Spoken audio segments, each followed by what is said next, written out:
Buenos días, mis amados. Dios les bendiga. Es un privilegio estar aquí para traer la enseñanza que Dios quiere y tiene para nosotros en esta mañana. Vamos a orar.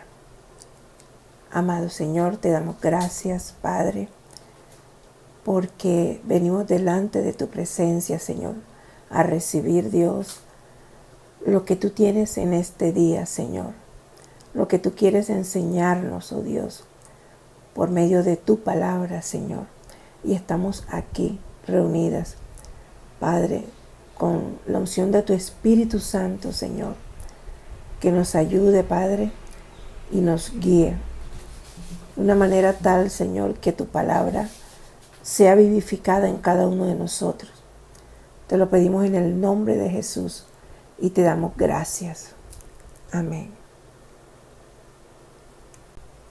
Vamos a leer la palabra de Dios en el Evangelio según San Mateo, capítulo 26, del versículo 36 al 46. Leemos en el nombre del Padre, del Hijo y del Espíritu Santo. Jesús ora en Getsemaní. Entonces llegó Jesús con ellos a un lugar que se llama Getsemaní, y dijo a sus discípulos: sentaos aquí, entre tanto que voy allí y oro. Y tomando a Pedro y a los dos hijos de Zebedeo, comenzó a entristecerse y a angustiarse en gran manera. Entonces Jesús les dijo: mi alma está muy triste hasta la muerte. Quedaos aquí y velad conmigo. Yendo un poco adelante, se postró sobre su rostro, orando y diciendo: Padre mío, si es posible, pase de mí esta copa, pero no se haga como yo quiero, sino como tú. Vino luego a sus discípulos y los halló durmiendo, y dijo a Pedro: ¿así que no habéis podido velar conmigo una hora? Velad y orad para que no entréis en tentación. El espíritu a la verdad está dispuesto, pero la carne es débil.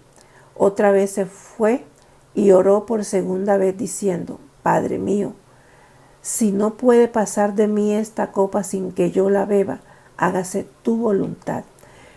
Vino otra vez y los halló durmiendo, porque los ojos de ellos estaban cargados de sueño. Y dejándolos se fue de nuevo y oró por tercera vez diciendo las mismas palabras. Entonces vino a sus discípulos y les dijo: dormid ya y descansad. He aquí ha llegado la hora y el Hijo del Hombre es entregado en manos de pecadores. Levantaos, vamos, ved, se acerca el que me entrega. Hermanos, Jesús pronunció estas palabras en oración, momentos antes de ser prendido para posteriormente ser crucificado. Con su ejemplo, enseña que cuando enfrentamos circunstancias decisivas para nuestra vida, debemos buscar dirección de Dios postrados en oración. Mira, mis hermanos, Jesús preparó a los discípulos tanto como era humanamente posible para lo que sucedería en las próximas horas, pero Jesús también debía prepararse a sí mismo emocional y espiritualmente. Por eso llevó a los discípulos al monte de los Olivos, en un lugar llamado Getsemaní, que significa prensa de aceite. La palabra Getsemaní es una palabra hebrea compuesta de dos palabras, Getsamaní, que significa prensa de aceite. Vamos a aprender en esta mañana en qué consistía una prensa de aceite. La prensa consistía en dos piedras redondas que giraban, en las que se ponían las olivas que se iban moliendo, las que luego de varias vueltas quedarían totalmente trituradas. Las piedras, hermanos, era una piedra acostada como una llanta. Miremos como una llanta acostada.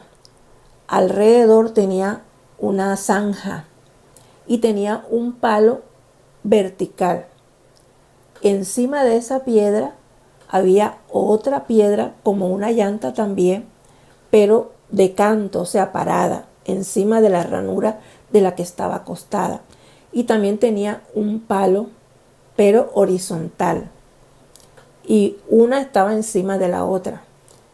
Y esta piedra, la que estaba parada de canto, la amarraba, se la colocaban a un burrito o un caballo o una persona y daba vueltas alrededor. Por medio del palo que tenía atravesada, daba vueltas y vueltas alrededor de la que estaba acostada.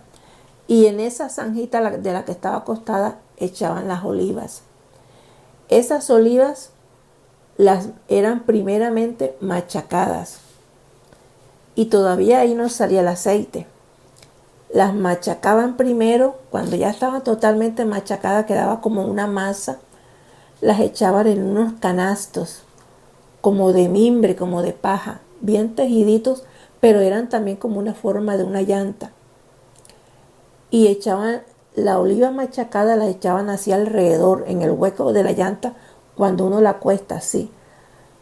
Y entonces esos mimbres ponían uno encima del otro. Y esas canastas de mimbre tenían también un hueco.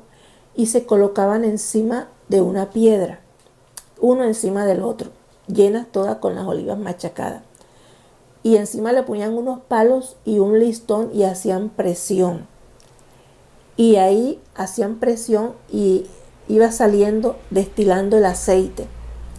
El aceite caía por unas ranuras y llegaba hasta un hueco, era como un pozo, y ahí iba saliendo el aceite. El primer aceite era dedicado al Señor. La primera prensada. Se utilizaban tres prensadas de esas olivas. La primera prensada, que era el primer aceite, lo llevaban al templo. La segunda prensada, la segunda vez que ponían otra vez esos canastos y los exprimían, era el que utilizaban para la comida, para los cosméticos, para las medicinas. Y el tercer aceite era el que cogían para las lámparas y para hacer jabón. O sea, ya podía decirse que era el aceite malo.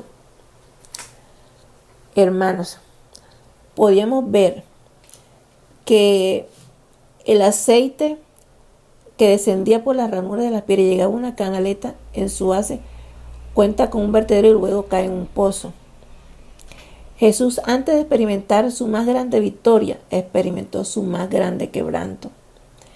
Entonces Jesús les dijo, leemos en Mateo 26:38, mi alma está muy triste hasta la muerte, quedaos aquí y velad conmigo.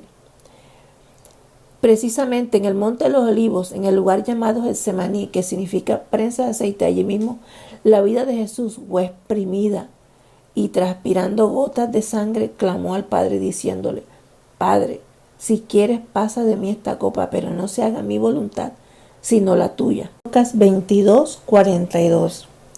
Hermano, le hago esta ilustración para enseñarles y para aprender que nos es necesario pasar por la prensa de olivo para ser quebrantados. Si el Señor Jesús lo hizo, cuánto más nosotros, que es nuestro ejemplo, nuestro amado Señor pasó en su humanidad como ser humano. Y si Él pudo como ser humano, nosotros también podemos, hermano. Ahora, ¿cuántas veces tenemos que ir a la prensa de oliva? Eso depende de nuestra obediencia. Nuestra condición humana impide muchas veces el fluir de Dios en nuestra vida. Y no es solo hasta que nuestro yo es quebrantado. Cuando el aceite del Espíritu Santo sea derramado de forma abundante sobre nosotros. ¿Sabías tú que de tus más profundos quebrantos Dios saca las mejores cosas de ti? Dios no va a extraer lo mejor de ti si primero no te saca todo lo que le estorba. Hasta que Dios no te despoje de todo lo que estorba, no podrá ungirte. La unción brotará de ti de la prensa de aceite. En medio del quebrantamiento genuino de nuestro corazón, Dios encuentre el momento idóneo para derramar su unción, que no será marca inequívoca del propósito para el cual Él quiere usarnos. Dice en la palabra primera de Juan 2:20, pero vosotros tenéis la unción del Santo y conocéis todas las cosas. Y en Hechos 5:32 dice, y vosotros somos testigos suyos de estas cosas, y también el Espíritu Santo, el cual ha dado Dios a los que lo obedecen. Esto es un emblema de la unción del Espíritu Santo. Necesitamos desesperadamente esa unción que nos ayudará a pasar al siguiente escalón espiritual, a romper las cadenas del pasado y a someter todo deseo del viejo hombre, tal como está escrito. En Isaías 10:27 dice, acontecerá en aquel tiempo que su carga será quitada de tu hombro y su yugo de tu cerviz, y el yugo se pudrirá a causa de la unción. ¿Tú quieres más unción, hermano? Entonces tienes que permitir que Dios toque tu vida. Tienes que permitirle que te meta en la prensa de aceite. Dios extraerá lo mejor de ti. No te quepa la menor duda. No habrá aceite si no hay olivas machacadas. En el monte de Getsemaní, Jesús se arrodilló y le dijo a Dios, no se haga mi voluntad sino la tuya. Dios va a ungir personas que estén dispuestas realmente a hacer lo que Jesús hizo en Getsemaní. No hay aceite sin olivas machacadas. Sin olivas molidas, hoy tienes que venir a tu Getsemaní por tu propia voluntad y decirle a Dios, aquí vengo para que se haga tu voluntad. Estoy dispuesto a entregarte todo, Señor. Del mayor quebranto del hombre se obtienen las mejores cosas de él. Hermanos, Jesús estaba consciente sobre lo que debía hacer en las próximas horas, según el plan divino. Él debía entregarse a sí mismo para morir en la cruz, con el fin de salvar a la humanidad, pero en ese momento aún podía dar un paso atrás, porque estaba en un cuerpo humano de carne y hueso. Sentía dolor, sangraba, sentía cansancio, y él sabía lo que le esperaba. Por eso Jesús estaba en angustia ante su mayor tentación y prueba, decidir hacerlo o no hacerlo. Y por eso pidió oración a sus discípulos, que le ayudaran en oración. Jesús oró 3 veces diciendo las mismas palabras, Padre mío, si es posible, pasa de mí esta copa, pero no sea como yo quiero, sino como tú. Jesús libró la lucha más intensa contra la tentación de no morir, porque sabemos la realidad y es que no lo merecía, pero Él se sometió a la obediencia de la voluntad del Padre hasta la muerte. Vamos a leer en Hebreos 5, 7 y 9. Y dice así, Hebreos capítulo 5, versículos 7, 8 y 9. Dice así, y Cristo en los días de su carne, ofreciendo ruegos y súplicas con gran clamor y lágrimas, al que le podía librar de la muerte, fue oído a causa de su temor reverente.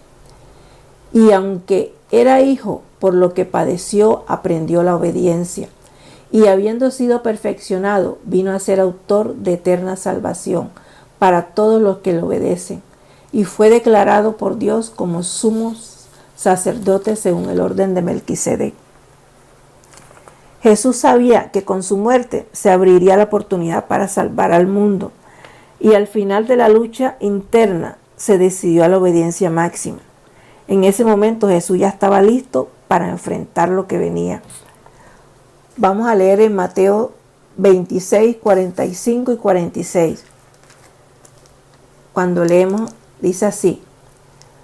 Entonces vino a sus discípulos y les dijo, dormid ya y descansad. He aquí ha llegado la hora.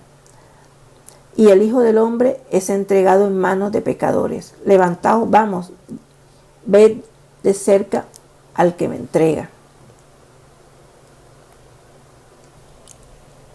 Hermanos, al adentrarnos más en el huerto, llegamos a entender mejor por qué escogió este sitio y más de lo que ocurrió allí. ¿Fue solo para orar? ¿Solo para dormir? ¿O solo para pasar tiempo a solas antes de que se levantara para ir a morir? No. Lo que encontramos en Getsemaní es una senda de restauración para cada momento de nuestra vida. Hermanos, si Cristo lo hizo, ¿cuánto más nosotros no lo necesitamos? Ir a ese Getsemaní. Y figúrense, Cristo no vino solo al huerto, vino con sus amigos, con 11 de sus 12 discípulos, porque sabemos que Judas ya había ido. Él estuvo siempre rodeado de personas. Debe entonces sorprendernos que la noche antes de ser crucificado por nuestros pecados, Jesús viniera a Getsemaní con 11 de sus queridos seguidores. ¿Se parece esto a su vida? Rodeado siempre de otros, con poco tiempo para usted mismo, preocupado por las personas que le aman, pero que no siempre le apoyan o vienen en su ayuda cuando más lo necesita. Hermanos, es en Getsemaní que más vemos a Jesús en su humanidad. Vemos a un hombre que necesita la compañía y el consuelo de otros hombres, a un hombre que sufre terriblemente ante la perspectiva de lo que le espera, a un hombre que preferiría no sufrir si hubiera otra manera de llevar a cabo lo que tiene que hacer. Cuando leemos en Hebreos 4:16 que Jesús fue tentado en todo según nuestra semejanza, no se trata de una exageración. Y en Hebreos 2:18 dice, pues en cuanto él mismo padeció siendo tentado, es poderoso para socorrer a los que son tentados. Por eso el Señor sufrió en carne propia lo mismo que nosotros sufrimos a veces cuando pasamos por esas dificultades, por esa toma de decisiones, por de crucificar ese yo y hacer lo que Dios le agrada y no lo que nosotros queremos, por no hacer nuestra voluntad sino la de Dios. Cada cristiano tiene que reconocer las necesidades que tiene, que son las mismas que Jesús manifestó en Mateo 26, del 36 al 46, lo que estamos explicando. Hermano, nosotros necesitamos acompañamiento en las aflicciones. El Señor Jesús no solo quiso estar con sus discípulos al final, sino que expresó el deseo de una comunión más íntima con unos amigos especiales. Ellos le fallaron en el momento de su necesidad, se durmieron. Cuando estamos angustiados, afligidos, busquemos a algunos amigos creyentes en que tengamos confianza para que estén con nosotros, orando con nosotros nuestras peticiones, nuestras aflicciones, nuestras angustias. A veces la simple presencia de unos amigos nos sostiene cuando flaqueamos, nos da fuerzas para seguir, hermano. Esto nos recuerda lo que debemos ser como amigos. Debemos estar dispuestos a estar presentes con un hermano o una hermana que la esté pasando mal. Necesita de nuestra parte presencia que acompaña sin juzgar. No podemos estar con el hermano y prejuzgándolo y diciéndole, haz esto, haz lo otro. No, hermano, es acompañarlo en oración. Podemos imaginar a los 3 discípulos diciendo, hombre, maestro, tampoco es para tanto. No te preocupes, tú aguantas todo eso. No, hermano, habría sido fuera de lugar. Estaba totalmente ignorante de lo que Jesús sufría. En la misma manera, nosotros también somos totalmente ignorantes de lo que sufren otros creyentes. Pero hermanos, podemos darle el acompañamiento necesario, sin entenderlo todo, sin a veces que ellos nos digan, solamente ellos nos dicen, ora mi hermano que estoy pasando por una dificultad. No importa que tú no sepas, pero ya Dios lo sabe, el Espíritu Santo sabe. Es en la medida que podamos proveer eso, que se puede ver qué clase de amigos cristianos somos. Otra cosa, necesitamos orar en las aflicciones. El Señor Jesús supo dónde acudir para recibir su verdadera ayuda en medio de su angustia. Él fue al Getsemaní. Solo el Señor nos puede dar la fuerza y el consuelo necesario.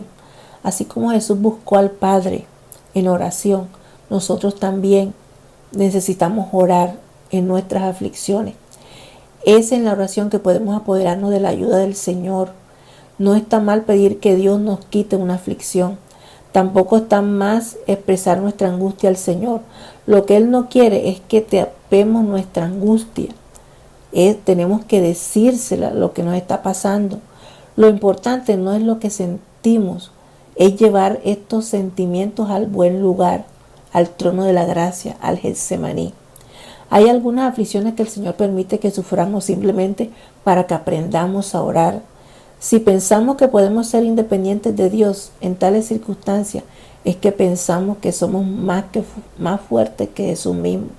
Hermanos, si Jesús lo hizo, ¿cuánto más nosotros? También, hermanos, necesitamos estar resignados a la voluntad del Señor. Jesús supo decir con todo y a pesar de su intenso deseo de evitar la cruz, pero no sea como yo quiero, sino como tú, como dice en el versículo 39. Suponemos que Jesús ya sabía lo que era la voluntad de su Padre y se había sometido a esta voluntad. Esto no impidió que sintió la necesidad de expresar su horror ante la tal perspectiva.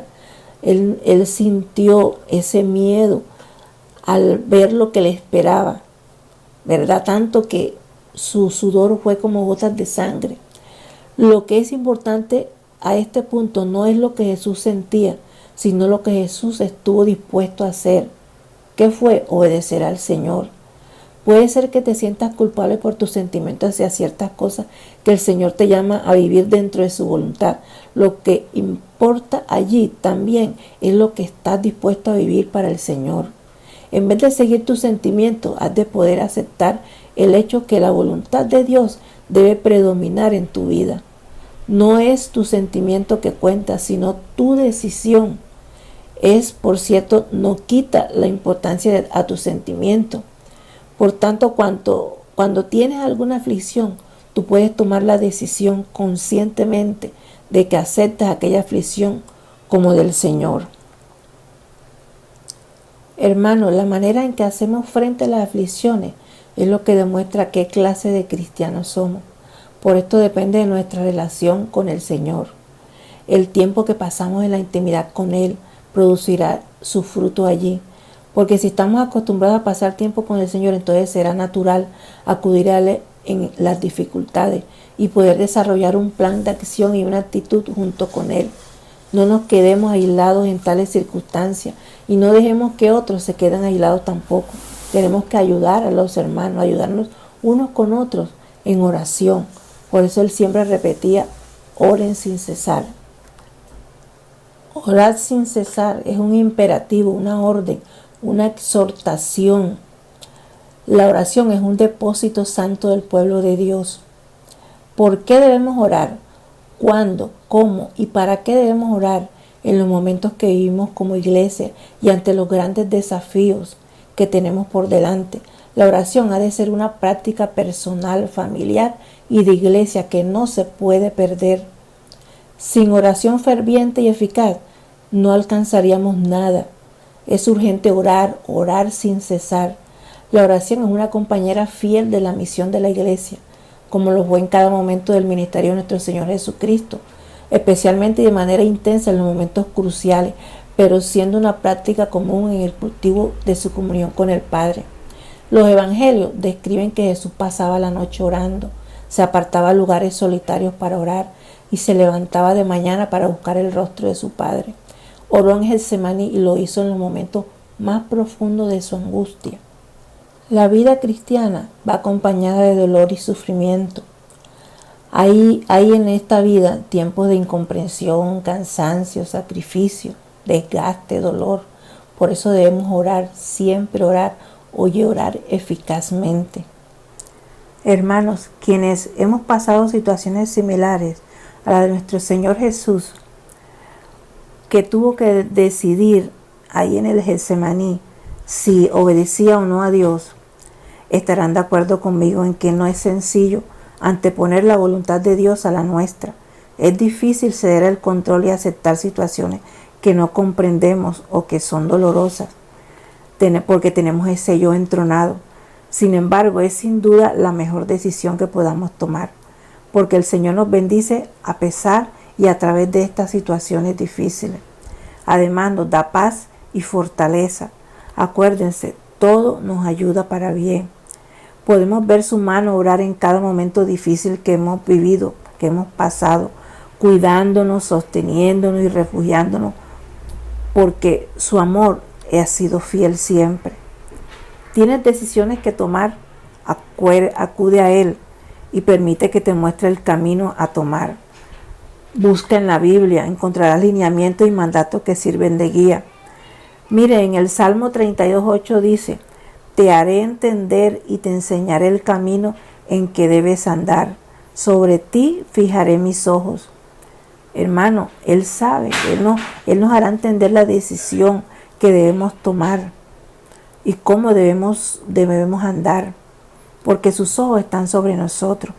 Y en 2 de Timoteo 3:16 y 17 dice, toda la escritura es inspirada por Dios y útil para enseñar, para reprender, para corregir y para instruir en la justicia, a fin de que el siervo de Dios esté enteramente capacitado para toda buena obra. Dios en este momento en el Getsemaní es cuando Él nos capacita ahí. Es el momento de la prueba en que Él nos saca ese primer aceite, nos muele ahí en ese trapiche ahí cuando nos aprisiona y cuando estamos en esa prueba y en esa dificultad. Si como Jesús buscamos al Padre en todo momento y no solo en las situaciones complicadas, la relación resultante de esa búsqueda nos prepara y fortalece para que podamos hacer frente a lo que venga, porque sabemos que es Él quien nos sostiene. Miren, hermanos, a veces creemos que la vida de Jesús fue fácil y sencilla, pero no.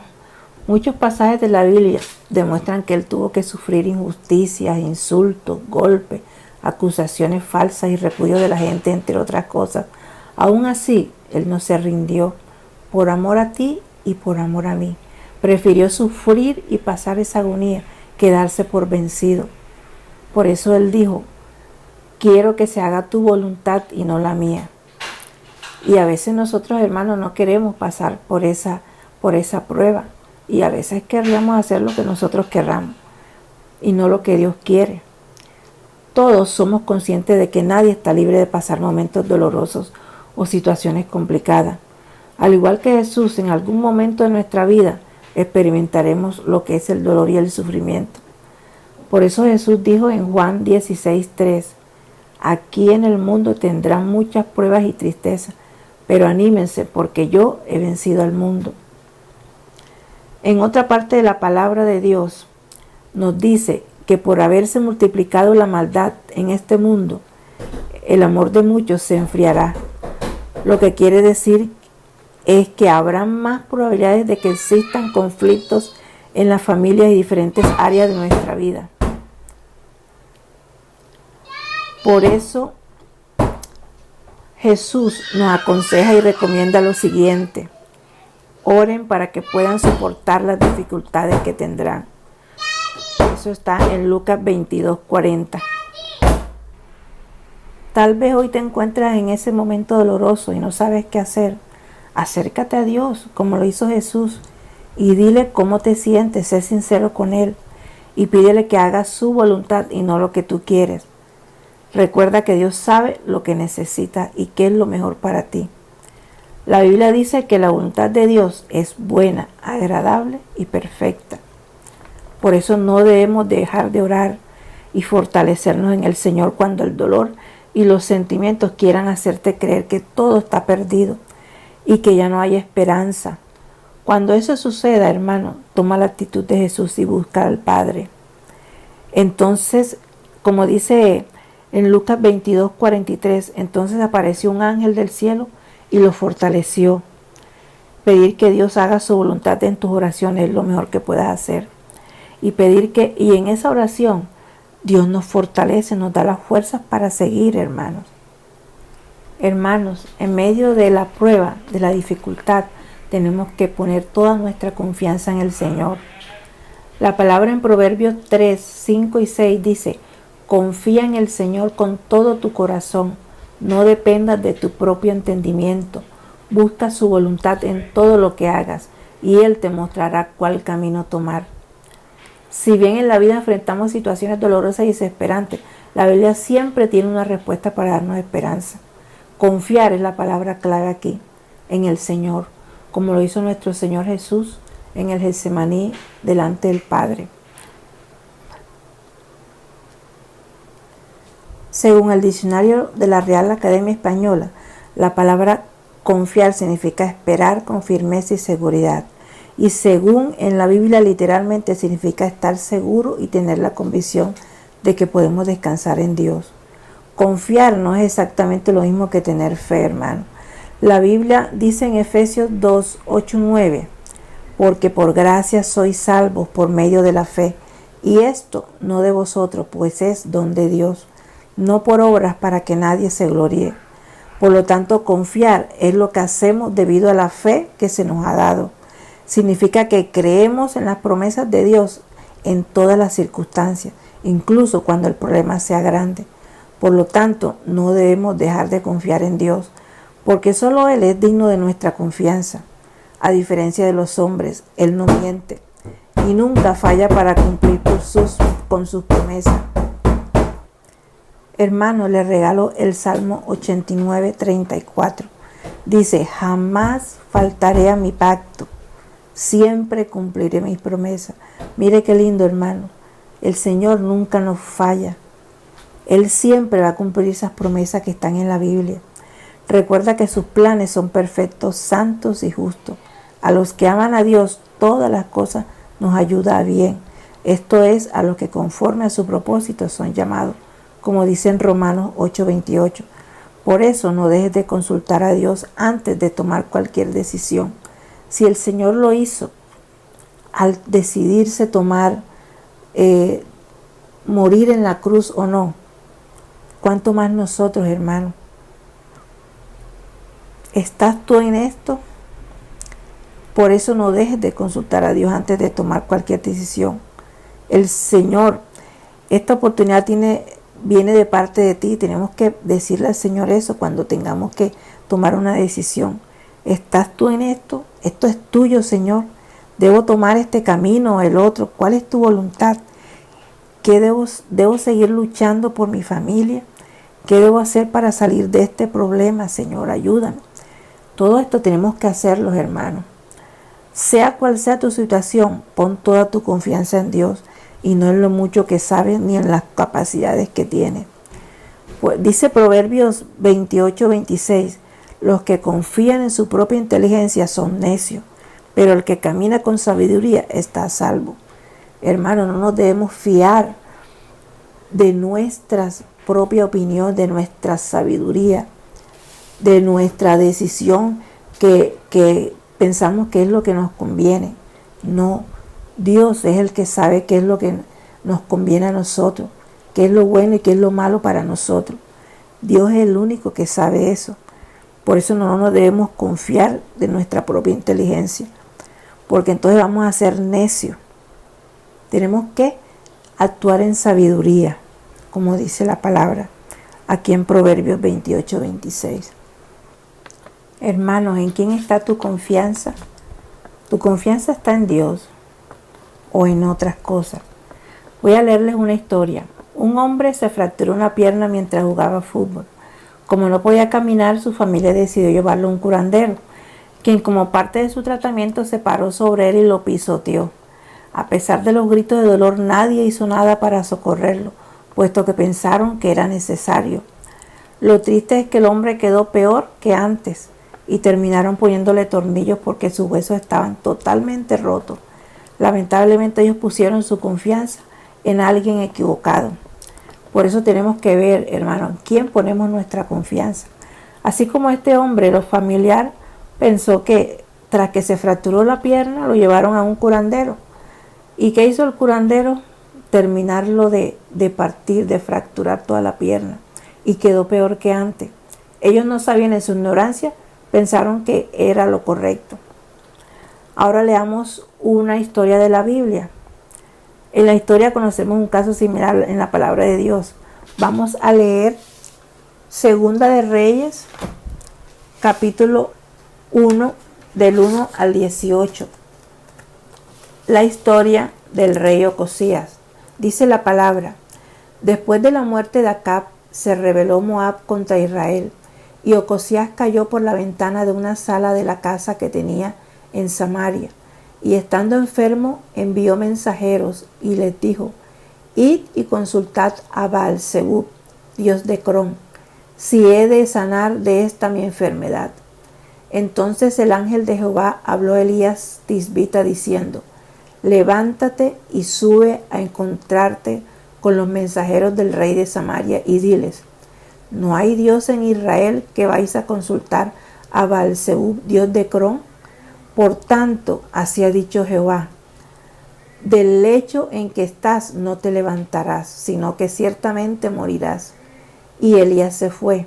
Cuando los mensajeros se volvieron al rey, él les dijo: ¿por qué os habéis vuelto?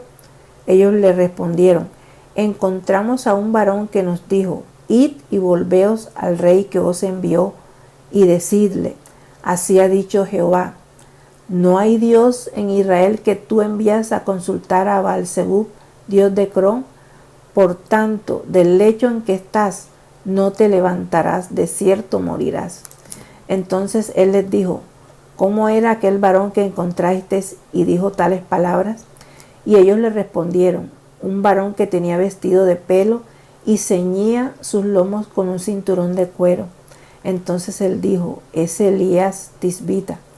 Luego envió a él un capitán de 50 con sus 50, el cual subió a donde él estaba, y aquí que él estaba sentado en la cumbre del monte. Y el capitán le dijo: varón de Dios, el rey ha dicho que desciendas. Y Elías respondió y dijo al capitán de 50: si yo soy varón de Dios, descienda fuego del cielo y consúmate con tus 50. Y descendió fuego del cielo que lo consumió a él y a sus 50. Volvió el rey a enviar a él otro capitán de 50 con sus 50. Y le habló y dijo: varón de Dios, el rey ha dicho así: desciende pronto. Y respondió Elías y dijo: si yo soy varón de Dios, descienda fuego del cielo y consúmate con tus 50. Y descendió fuego del cielo y lo consumió a él y a sus 50. Y volvió a enviar el tercer capitán de 50 con sus 50. Y subiendo aquel tercer capitán de 50 se puso de rodillas delante de Elías y le rogó diciendo: varón de Dios, te ruego que sea de valor delante de tus ojos mi vida y la vida de estos tus 50 siervos. He aquí ha descendido fuego del cielo y ha consumido a los dos primeros capitanes de 50 con sus 50. Sea estimada ahora mi vida delante de tus ojos. Entonces el ángel de Jehová dijo a Elías: desciende con él, no tengas miedo de él. Y él se levantó y descendió con él al rey. Y le dijo: así ha dicho Jehová: por cuanto enviaste mensajeros a consultar a Baal-Zebub, dios de Crón, ¿no hay Dios en Israel para consultar en su palabra? No te levantarás, por tanto, del lecho en que estás, sino que de cierto morirás. Y murió conforme a la palabra de Jehová que había hablado Elías. Reinó en su lugar Joram en el segundo año de Joram, hijo de Josafat, rey de Judá, porque Ocosías no tenía hijo. Los demás hechos de Ocosías no están escritos en el libro de las crónicas de los reyes de Israel. Hermanos, el rey Ocosías se había caído de la ventana de su casa. Como estaba mal, envió a sus mensajeros para consultar sobre su recuperación a un ídolo llamado Baal-Zebub. La consecuencia de olvidar a Dios fue terrible, puesto que el Señor le dijo por medio del profeta Elías que no se volvería a levantar, sino que su vida llegaría a su fin. Cuando enfrentas problemas, ¿a quién acudes tú? ¿A Dios o a otros dioses o a otras circunstancias, o al brujo o al hechicero o a las cartas, al horóscopo? Las preocupaciones pueden inclinarte a tomar decisiones equivocadas que van en contra de la voluntad del Señor, pero al final tú tendrás la última palabra. Si estás enfrentando un tiempo desesperante, te animo a no dejarte llevar por la angustia. Ponte de rodillas y entrégale al Señor tu confianza, porque si quieres una respuesta o salida inmediata sin Dios, solamente vas a empeorar la situación, como le pasó a este hombre que se fracturó y como le pasó al rey Ocosías. Tenemos que saber tomar la mejor decisión.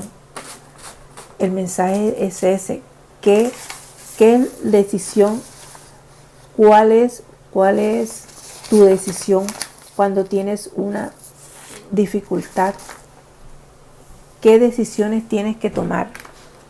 Esto es serio, hermanos. Tenemos que acudir a nuestro Dios como lo hizo nuestro Señor Jesús, nuestro mayor ejemplo en oración y consultar al Padre.